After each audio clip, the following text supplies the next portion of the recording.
listening to The New American Kitchen. I'm your host, Gary Duff, alongside Jonah Miller of Huertas, fantastic chef, who really, you pushed through when that New York Times review came out with such a positive review. How has it sort of been since that review? That was now, almost not quite 2 years ago, but it changed everything for us, as it does for lots of restaurants. It was in October of 2015, and you remember the date and the time? It was October 7th. Yes, of course I do. And then, we doubled our business from September to October that year, and have really been steady ever since.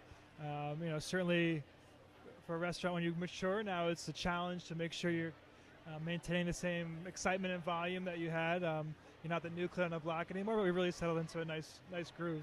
Yeah. And you've made changes. I mean, you've changed the menu a bit. It used to have a multi-course menu. Certainly. When we opened, we were essentially two restaurants, two concepts, a back dining room with a menu del dia, so a tasting menu of sorts, and the front pincho bar, which is very casual. Yeah.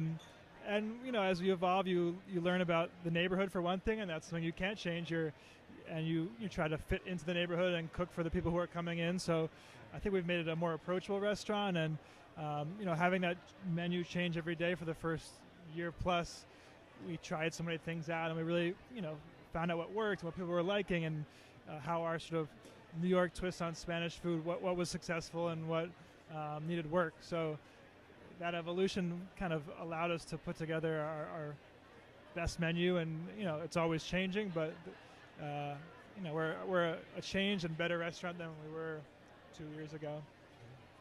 And your restaurant is Spanish inspired, but is there a particular region in Spain? Because we do. We call ourselves often a Basque restaurant. Some of that is because people are familiar with Basque cooking and the sort of legend behind it. We do focus in the north of Spain, so not just the Basque country, but Galicia and Asturias and Cantabria, and those are regions that, in addition to sort of being famous for their food, also geographically are somewhat like the northeast of the U.S. So the products, even the fish, but certainly the produce is quite similar. So we're able to cook a lot of the same food without having to sort of fake it. And even culturally, especially the Basque country being close to the rest of Europe, is cosmopolitan in a way that perhaps the south of Spain is not, and allows us to cook food that New Yorkers really connect with as well. Yeah, and you've done well in probably the most competitive food city in the country. I mean, San Francisco is also really competitive. But had you opened, let's say, not in the Northeast, let's say you were in Miami or you were in Austin or Chicago, some of these upcoming food cities, how do you think it would have played out?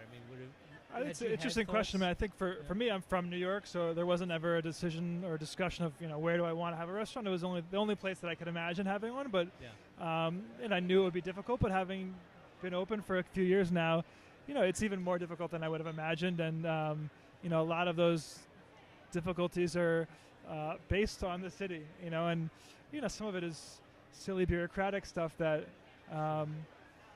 is unfortunate, but the competition is, of course, another part of it, and that's not silly. That's just the nature of the city, that there's lots of great places to eat, which is why it's, rewarding to succeed in New York, but also, it's hard to capture that audience when there's so many places opening up. When you talk about other burgeoning food cities, even if there's great food, there's just nowhere near the volume of restaurants and restaurant openings.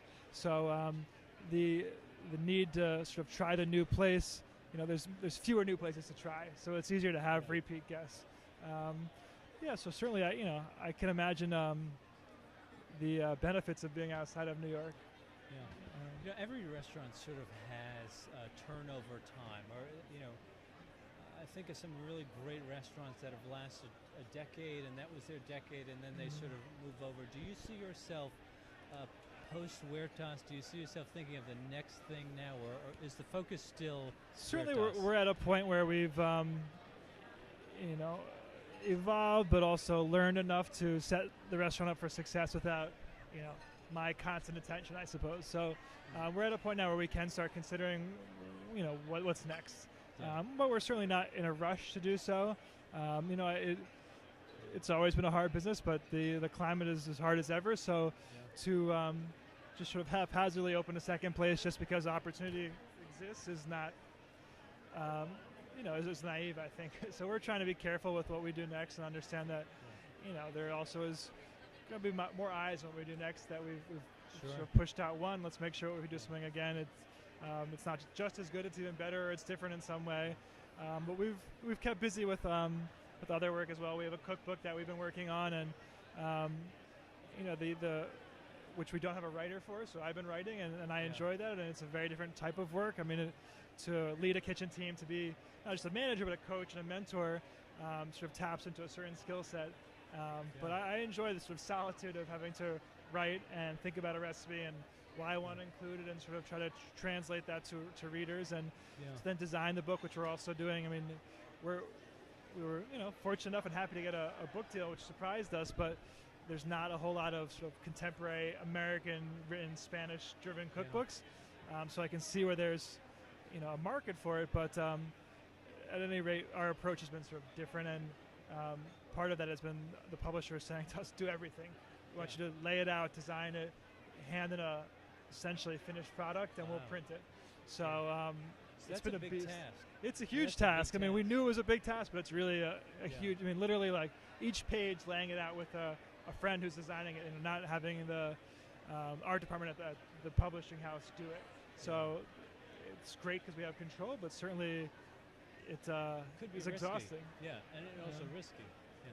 But you've had journalists in your restaurant for a few years working on another book. Yeah, so that was something that happened even before we opened. There was able to connect with a journalist, with a writer who I had known just a little bit because Karen Sabiner wrote the Family Table Cookbook for the Union Square Hospitality Group, and I was cooking at Maialino as that was happening. So knew her just a little bit, but wasn't really involved with that at all. And then she was looking to write a book about sort of the dream of opening a restaurant in New York.